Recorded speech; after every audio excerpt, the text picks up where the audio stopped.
So our project was number two, which was to stop the flooding on Minnehaha.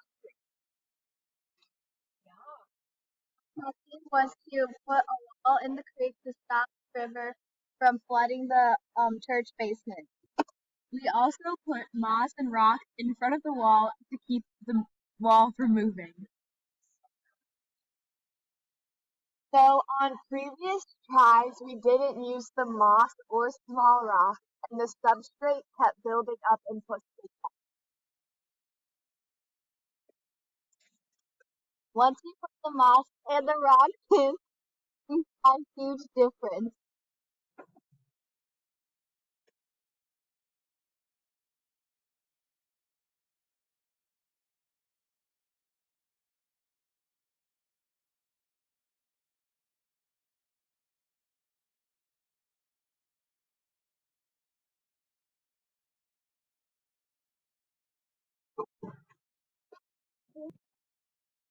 In conclusion, our project was